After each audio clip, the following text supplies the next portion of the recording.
33장입니다.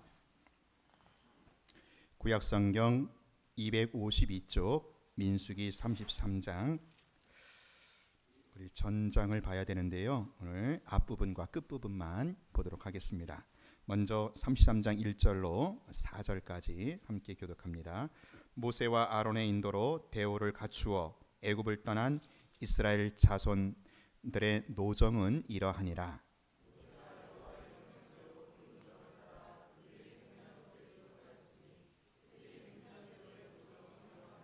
그들이 첫째 달 15째 날에 람셋을 떠났으니 곧 6월절 다음 날이라. 이스라엘 자손이 애굽 모든 사람의 목전에서 큰 권능으로 나왔으니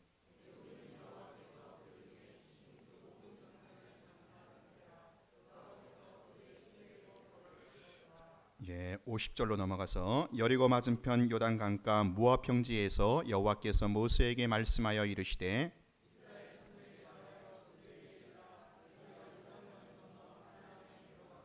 그 땅의 원주민들을 너희 앞에서 다 몰아내고 그 새긴 석상과 부어 만든 우상을 다 깨뜨리며 산당을 다 헐고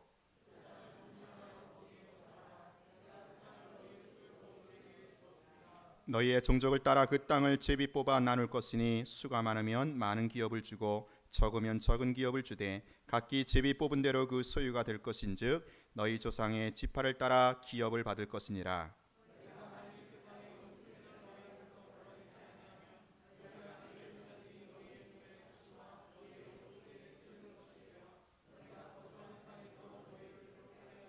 같이 합니다. 나는 그들에게 행하기로 생각한 것을 너희에게 행하리라. 아멘. 네, 엊그제 우리 황영숙 집사님의 고이연이 있었습니다. 우리 교회 식구들과 함께 참석해서 예배를 드리며 축하의 시간을 가졌습니다. 우리나라 대한민국의 어머님들의 인생이 다 그러하시겠지만 우리 황 집사님도 참으로 고단한 삶을 살아오셨습니다. 제가 시편 90편의 말씀, 우리의 연수가 70이요 강건하면 80이라도 그 연수의 자랑은 수고와 슬픔뿐이요. 이 본문을 가지고 집사님과 우리 자녀분들에게 위로와 격려의 말씀을 전했습니다. 집사님께서 지금까지 자녀들을 키우시면서 많은 고생을 하셨는데 앞으로의 여생에 있어서는 하나님 안에서 위로와 보상을 받으시는 그런 축복된 인생이 되시기를 축원했습니다. 그랬더니 미리 와서 거기 대기하고 있던 그 밴드 팀이 있더라고요. 딴따라죠. 그 팀이 은혜를 받은 모양입니다. 그래서 이제 일부 그 자녀들과 함께하는 예식이 끝나고 이제 하객들과 함께하는 2부 시간, 여흥 시간이 시작이 되었어요. 근데 그 밴드팀의 지휘자가, 그 사회자가 저를 무대 앞으로 불러 세우는 겁니다. 그러면서 아까 설교하신 목사님이 이번에는 제일 먼저 노래를 한 곡 뽑으라는 겁니다. 여러분, 그 자리에서 목사인 제가 노래를 했겠어요? 안 했겠어요? 예? 가신 분들은 알죠? 예, 제가 했습니다. 여러분, 제가 그 자리에서 천부여 의지 없어서 이걸 하겠습니까? 나 같은 죄인 살리신 이걸 하겠습니까? 제가 그런 자리에 가면 하는 18번이 있습니다.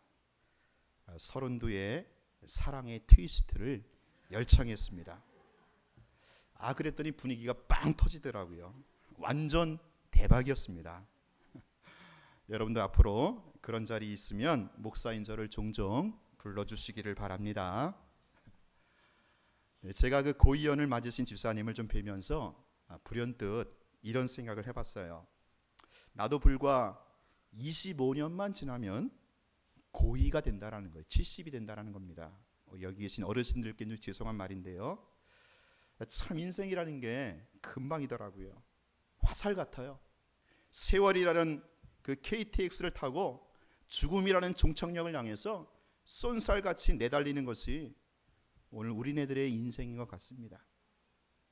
그러면서 지금까지 제가 살아온 인생을 한번 돌아보게 되더라고요. 글쎄요, 앞으로 얼마를 살지 아무도 모르지요. 그렇지만 일단은 지금까지 살아온 삶을 좀 회고해 보는 것도, 돌아보는 것도 나름대로 의미 있는 일이다, 그런 생각을 해보게 됩니다. 여러분은 지금까지 지내온 인생을 한 번쯤 돌아보신다면 어떤 회고록을 남길 수가 있겠습니까? 저는 저의 인생을 3번의 단계로 이렇게 좀 돌아볼 수 있겠더라고요. 첫 번째 단계는 태어나면서부터 고등학교까지의 시절이다라고 할 수가 있어요. 저는 경기도 양평군 용문면의 한 시골에서 모태신앙으로 태어났어요. 그래서 한 교회를 쭉 다녔습니다. 학교도요, 용문초등학교, 용문중학교, 용문고등학교. 대학은 용문대학교가 없더라고요. 그래서 쭉 한 학교를 나왔어요. 그 제 인생의 그 첫 번째 단계는 뭐 온실 속의 화초라고나 할까요? 참 시골에서 자랐으면서도 농사의 농자도 모르고 벽에 못 한번 박아보지 못한, 그렇게 제가 컸습니다. 학교와 집과 교회만 오가면서 참 이 삼위일체 생활에 아주 충실했던 것 같아요. 아마도 신앙적으로 그때가 아마 유아기 시절이 아니었는가 싶습니다. 두 번째 단계는 이제 고등학교를 졸업하고 나서 객지 생활을 하면서부터 시작이 되었습니다. 모태신앙으로 자랐던 교회도 떠나고요, 부모님 곁도 떠나면서 신앙적으로 인격적으로 홀로서기를 했던 그런 기간이었습니다. 많은 연단과 훈련을 거치면서 하나님 앞에서 다듬어져 갔던 그러한 광야 생활이다라고 할 수가 있겠습니다. 대학과 신학교를 거치면서, 그리고 얼마 전까지 제가 부교역자로 사역하던 그때까지가 아마도 제 인생의 두 번째 단계인 것 같습니다.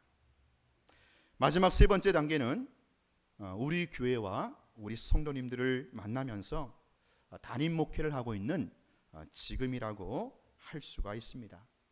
좋은 교인들 만나서 함께 행복한 목회를 하면서 또 다른 인생 극장을 세 번째 막으로 열어가고 있는 중입니다. 하나님께서 우리 교회를 통해서 놀라운 일들을 행하실 것이라는 이런 비전을 가지고 저는 새로운 인생을 살아가고 있는 것입니다. 어젯밤에 늦게까지 설교 준비를 하면서 지나온 제 인생을 이렇게 좀 돌아볼 때 마치 그 빛바랜 사진첩처럼 어떤 그런 추억이 서려 있더라고요.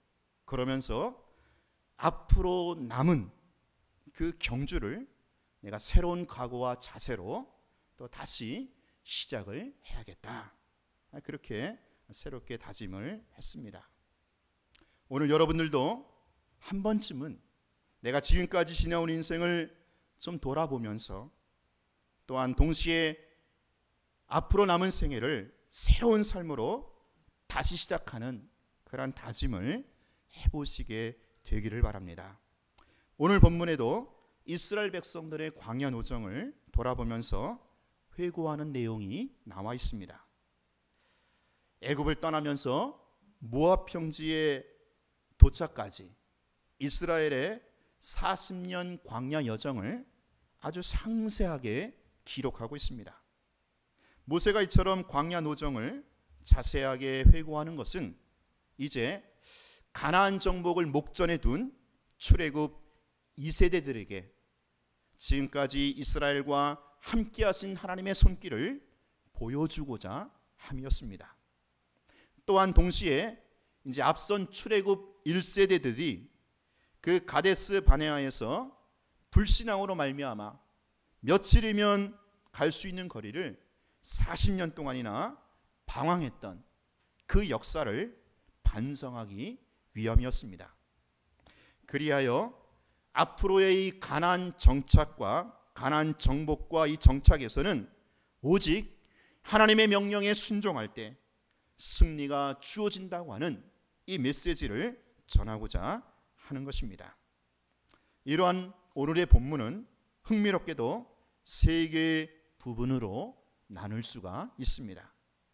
모세는 이스라엘 백성들의 40년 광야 노정을 3단계로 나누고 있는데, 첫 번째가 출발이고요. 두 번째가 출발해서 과정이고요. 세 번째가 도착, 기착지를 말합니다.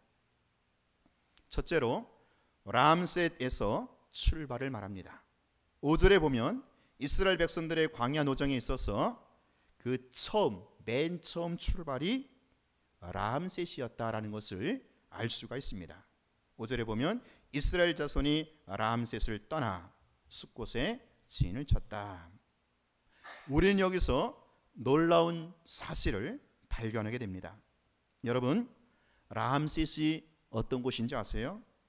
이 람셋은 애굽의 그 바로 왕이 자기 그 국고성을 쌓게 해서 이스라엘 백성들로 하여금 고역을 시켰던, 노예살이를 시켰던 바로 그곳입니다. 그러니 이스라엘 백성들에게 있어서 이 람셋은요, 한이 맺혀 있는 곳입니다. 다시는 기억하고 싶지도 않고 다시는 돌아보기도 싫은 그런 고난과 저주의 땅이었습니다. 그런데 그러한 람셋이 이제 광야 노정으로 회고해 보니까 그 람셋이 바로 젖과 꿀이 흐르는 땅, 약속의 땅인 가나안을 향하여 첫 발을 내딛게 되는 출발점이 되었더라라는 거예요. 즉 돌아보니까 람셋은 고난과 저주의 땅이 아니라 해방과 축복의 땅이었다라는 것입니다. 사랑하는 여러분, 바로 이것이죠. 우리 인생에 있어서도 람셋이 있을 것입니다. 자, 그런데요, 인생 여정에서 만나는 이 고난의 사건과 장소는 결코 그것으로만 끝나지가 않는다라는 것입니다. 아니, 고난의 사건과 장소가 오히려 하나님의 백성들에게는 축복의 진앙지로 숨겨져 있다라는 말입니다. 만일 이스라엘 백성들이 이 람셋에서 고난을 당하지 않았다면 그들은 물질적으로 아쉬움이 없는 이 애굽 생활에 만족해서 거기에 눌러 앉아 있었을 것입니다. 가나안을 땅하여 떠날 생각은 추호도 하지 못했을 것입니다. 그러나 그들이 이 람셋이라고 하는 그 땅에서 고난을 당했기에 하늘의 하나님을 바라보았으며 약속의 땅 가나안을 향해서 출발을 할 수가 있었다라는 것입니다. 이처럼 하나님께서는 자기 백성들에게 고난을 허락하시는 것은 그들을 멸망시키고자 함이 아니라 잠들어 있는 신앙을 깨우고 연약한 믿음을 단련시켜서 더욱더 하나님을 향한 굳건한 믿음의 반석 위에 서게 하고 그것을 통해서 마침내 축복의 자리, 약속의 자리에 나아가게끔 하시기 위함이다라는 것입니다. 그러므로 여러분의 삶에 때때로 고난이 닥친다 하더라도 여러분 결코 두려워하지 마십시오. 하나님을 원망하지 마십시오. 지금 하나님께서 우리를 축복의 자리로 옮기시기 위하여 출발선에 놓이게 하셨다라는 것입니다. 그러므로 여러분, 고난 뒤에 다가올 그 축복을 바라보시고 소망하시면서 기뻐하십시오.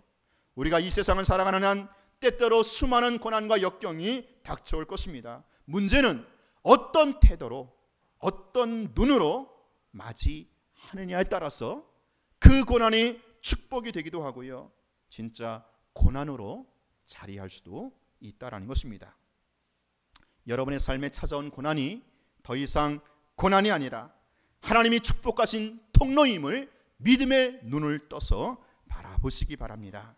그리할 때 여러분의 인생은 더욱더 풍성하고 축복된 삶의 여정으로 이어질 것이기 때문입니다. 제 인생의 첫 번째 단계가 고등학교 시절까지라고 했잖아요. 저는요, 나면서부터 유전적으로 눈이 아주 나빴습니다. 그런데 그러한 신체적인 핸디캡이 오히려 살아계신 하나님을 만나게 되는 그 출발점이 되었다라는 것입니다. 마치 이스라엘 백성들에게 있어서 그 고역으로 힘들었던 람셋이 가나안 여정을 향한 출애굽의 시작이었듯이 말입니다. 둘째로 광야 노정인데 인생 여정은 곧 떠날 수밖에 없는 영원한 처소가 아니다라는 것입니다. 오늘 본문에서 모세는요, 그 지난 40년의 광야 노정을 돌아보고 있습니다. 람셋에서 발행하여 모압 평지에 이르기까지 무려 41곳을 거쳤습니다. 다 이제 지명이 41곳이 나와요. 그 과정 거치는 과정에 있었어. 자, 그러니까 뭐 평균 따진다면 1년에 한 차례 정도를 이사했구나라는 것을 알 수가 있어요. 오늘 본문에서 우리가 읽지 않은 그 중간 본문에서 가장 많이 반복으로 나오는 표현이 있어요. 대충 한번 보세요. 우리가 읽지 않은 본문 가운데 본을 보면은 뭐가 나와 있어요? 어디 어디를 떠나서 어디 어디에 진을 쳤다. 어디 어디를 떠나서 어디 어디에 진을 치고 어디 어디를 떠나서 어디 어디에 진을 치고. 자, 그러니까 이스라엘 백성들이 40년 동안 진을 쳤다가 떠나고 진을 쳤다가 떠나고 그런 기록밖에 없습니다. 근데 그 중간에 유일하게 38절, 39절 다른 기록이 나오는데 바로 뭐예요? 아론이 호르산에서 죽었다라는 기록입니다. 우리 38절 39절 읽어보겠습니다. 시작. 이스라엘 자손이 애굽 땅에서 나온 지 40년째 5월 초하루에 제사장 아론이 여호와의 명령으로 호르산에 올라가 거기서 죽었으니 아론이 호르산에서 죽던 때의 나이는 123세였더라. 여러분, 지금 이와 같은 역사 회고는 과연 무엇을 말하는 것일까요? 아론이 죽었다라고 하는 것 외에 앞뒤에는 그저 이스라엘이 진을 치고 떠나고 진을 치고 떠났다고 하는 이 기록은 오늘 우리에게 무슨 메시지를 던지는 것일까요? 우리 인생의 여정은 여기가 영원히 진을 치고 살 곳이 아니다라는 것입니다. 진치고 떠나고 또 진치고 떠났다가 결국에는 아론처럼 죽게 되는 인생이다라는 것입니다.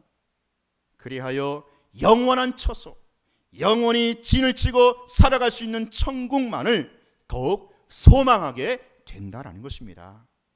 사랑하는 여러분, 이스라엘 백성들이요 1년에 한 차례씩 진을 쳤다가 떠나고 진을 쳤다가 떠나고 이사를 하면서 과연 무엇을 생각했겠어요? 이제는 더 이상 옮기지 않고 더 이상 이사 다니지 않고 한 곳에 정착하여 살 곳을 간절하게 소망하게 된다라는 것입니다. 그게 어디죠? 약속의 땅 가나안이죠. 하나님이 이스라엘에게 약속하신 가나안 땅을 더 바라보고 그 땅을 소망했어야 했다라는 것입니다.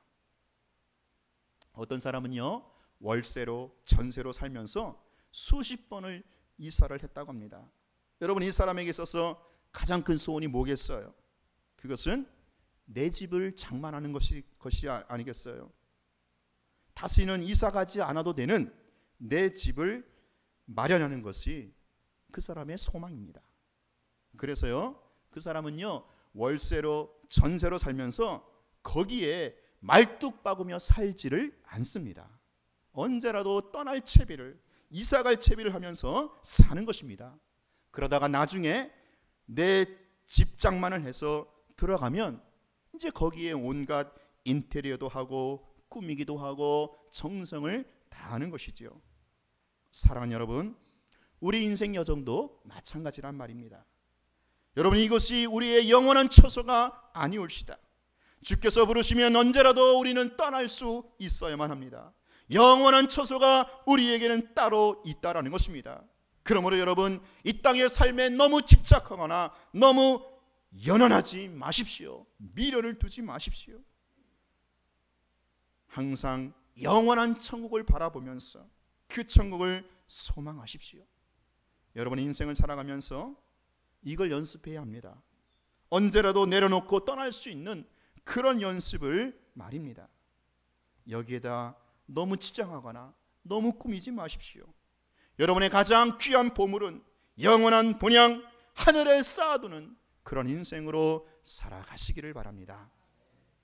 그렇다고 여러분, 이 땅에서 삶을 너무 비관적으로 또 염세적으로도 살지는 마십시오. 그것은 기독교의 복음이 아닙니다. 이스라엘 백성들이 어디를 떠나서 어디에 진을 쳤다, 어디를 떠나서 어디에 진을 쳤다라는 이 말이 무려 40번 이상 반복되고 있는데, 여기에 또한 중요한 진리가 숨어 있습니다. 그것은 이스라엘이 진을 쳤다가 떠난 그 자리가 반드시 흔적으로 남아 있다라는 것입니다. 떠난다고 그만이 아니더라라는 거죠. 어떤 형태로든 머물렀던 그 자리, 그 흔적이 남을 것입니다. 그러므로 이스라엘 백성들은 진을 쳐서 살았던 그곳에서 아름다운 흔적을 남기고 이동해야만 한다라는 것입니다. 제가 어떤 화장실에 가서 용변을 보다가 그 앞에 딱 이런 글귀가 있더라고요. 아름다운 사람은 머문 자리도 아름답다. 참 명구입니다. 그렇지 않습니까? 우리가 잠시 살더라도 아름다운 흔적을 남겨야 되지 않겠습니까? 여러분, 우리 인생이 물론 여기서 천년만년 살 것이 아니고 잠시 살고 떠날 것이지만, 그렇다고 아무렇게나 막 살면 안 되는 것이지요. 곧 떠날 것이기에 머물렀던 그 자리에 우리는 언제나 아름다운 인생 흔적을 남겨야 할 것입니다. 우리는 이 땅에 살면서 영원한 천국을 소망함과 동시에 이 땅에 머무는 처소마다 시간마다 아름답고 최선을 다하여 살아야 한다라는 것입니다. 제 인생에서 두 번째 단계는 청장년 시절이라고 했습니다. 사역을 하면서 여러 교회를 거치게 되었습니다. 저는요, 가는 곳마다 최선을 다해서 나름 성실하게 사역을 했습니다. 가는 교회마다 이 교회가 마지막이다, 그런 자세로 일을 했습니다. 그런데요, 이 부교역자의 생리상 어쩔 수 없이 교회를 옮기게 되더라고요. 그때마다 정들었던 그 교회와 교인들과 헤어지는 것이 못내 서글프고 가슴이 아프기도 했습니다. 그러면서 저는 이 광야 같은 인생에서 값진 교훈을 배우게 되었습니다. 인생은 지금 여기가 영원히 머물 곳은 아니다라는 것입니다. 언제라도 떠날 수가 있다라는 것입니다. 오늘 우리가 영원히 걸 곳은 장차 들어갈 본향 천국이라는 것이죠. 또한 그 하늘나라 천국을 소망하면서 지금 여기에서 하루하루 시간 최선을 다하는 삶을 저는 인생 두 번째 단계에서 배웠던 것입니다. 마지막 셋째로 현재 기착지인 모압 평지에서 모세를 통하여 주신 하나님의 말씀입니다. 자, 50절부터는 지금 현재 도착한 모압 평지에서 주신 말씀입니다. 지금 가나안 땅 입성을 앞에 두고요, 하나님이 모세를 통하여 이스라엘 백성들에게 당부의 말씀을 하신 것입니다. 요지는 이제 가나안 땅에 들어가면 원주민들을 모두 몰아내고 우상을 철저하게 진멸하라는 것입니다. 왜냐하면 가나안 땅은 우상의 천국이기 때문입니다. 지금까지 광야에서는 하나님의 선민 이스라엘 백성들이 우상을 접할 기회가 별로 없었습니다. 그런데 이방 문화가 판을 치고 있는 그 가나안 땅은 다릅니다. 각종 우상들과 이교 문화가 득실거리는 그런 곳이었습니다. 오늘 이 모세의 말 중에서 특히 주목할 부분이 있습니다. 52절입니다. 52절 시작. 그 땅의 원주민을 너희 앞에서 다 몰아내고 그 새긴 석상과 부어 만든 우상을 다 깨뜨리며 산당을 다 헐고. 자, 여기 보면 강력한 명령형 동사가 3개 나옵니다. 몰아내고, 깨뜨리며, 헐고. 몰아내라, 깨뜨려라, 헐어라. 자, 근데 이 3개의 동사 앞에 동일하게 붙어있는 부사가 있죠. 그게 뭡니까? 다라는 거예요. 다 전부 다 몰아내고, 다 깨뜨리고, 다 헐어라라는 것입니다. 하나도 남김없이 진멸하라는 것입니다. 여러분, 죄는 소홀히 해도 될 만큼 작은 것이 없다라는 것입니다. 죄는요, 아무리 작은 것이라도 큰 공동체를 무너뜨리기에 충분한 가공할 만한 힘을 가지고 있는 것입니다. 그리하여 죄를 없앨 때에는 아무리 하찮게 생각되는 것, 아무리 별거 아닌 것이라 할지라도 철저하게 멸해야 한다는 것입니다.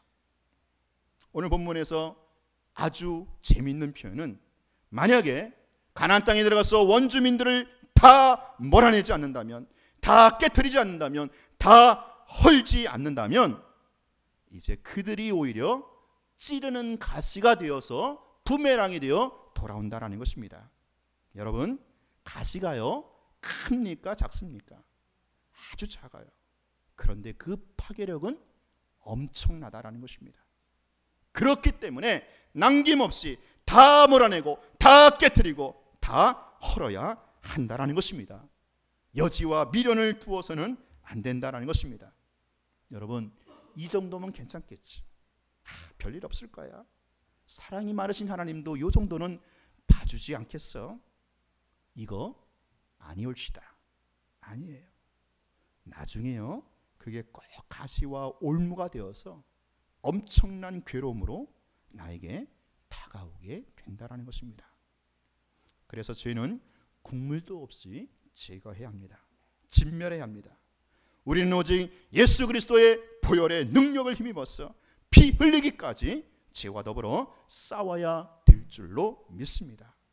오늘 여러분이 진멸해야 할 이방 문화와 이교도의 습관은 무엇입니까?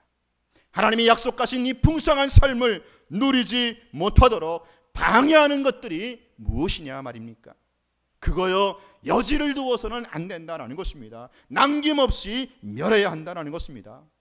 사랑하는 여러분, 오늘 우리 안에 계신 이 성령의 은혜와 능력을 쫓아서 우리는 그러한 죄와 허물을 진멸할 수가 있는 것입니다. 그래야 약속하신 가나안 땅을 향하여 주님의 이름으로 정복하고 승리의 삶을 누리시는 여러분의 남은 생애가 되시기를 주의 이름으로 축원합니다. 중요한 것은 마지막 세 번째 단계, 그 기착지가 또 다른 출발선이 된다라는 것입니다.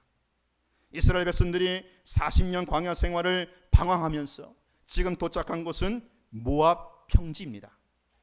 그런데 이곳은 약속의 땅, 가나안 땅 입성을 준비하면서 대기하는 장소입니다.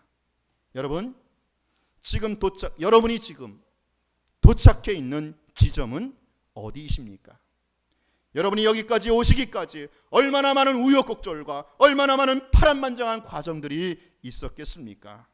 그러나 어쨌거나 이제 우리에게는 또 다른 삶이, 새로운 삶이 우리 앞에 놓여 있다라는 것입니다. 지금까지 살아온 날들보다 어쩌면 앞으로 살아야 할 날들이 더 짧을지도 모르겠어요. 그러나 세월은 길이나 속도가 아닙니다. 인생은요, 방향입니다. 하루를 살더라도 하나님 앞에서 바른 인생으로, 바른 방향으로 나아가는 것입니다. 여러분 앞에 하나님이 약속하신 이 가나안 땅이 우리 앞에 놓여 있지 않습니까? 예수 그리스도 안에서 생명이 넘치는 삶, 풍성한 삶으로 우리가 초대되어 있지 않습니까? 이런 삶을 죄와 허물을 정복함으로 누리시면서 새로운 인생으로 앞으로 펼쳐나가시는 여러분의 여생이 될 수 있기를 축원합니다. 결론적으로 하나님은 우리 인생의 여정까지도 다 기록하고 계시다라는 거예요. 2절에 보니까 모세가 여호와의 명령대로 그 노정을 따라 그들이 행진한 것을 기록하였으니, 이 말씀을 자세히 보면 지금 이 모세의 독자적인 판단이 아니라 하나님의 명령에 따라서 오늘 이 본문 기록이 되어진 것임을 알 수가 있습니다. 즉 하나님께서 모세를 통하여 이스라엘 백성들이 걸어왔던 광야 노정을 상세하게 기록하게 하셨다라는 것입니다. 여러분, 이와 마찬가지로 하나님께서 우리 인생 여정도 빠짐없이 상세하게 기록을 하십니다. 크고 자랑스러운 일들뿐만 아니라 작고 부끄러운 일들까지 빠짐없이 기록을 하십니다. 따라서 우리는 장차 하나님 앞에 서는 날 우리가 살아온 인생에 대하여 단 하나라도 감추거나 변명하지 못합니다. 그렇다면 여러분, 하나님 앞에서 우리 인생이, 내 인생이 어떻게 기록되어야 하겠습니까? 광야에서 이스라엘 백성들처럼 진치고 떠나고 다시 진치면서 40년을 허송세월을 한 그런 무의미한 삶으로 기록되어야 하겠습니까? 아니지요.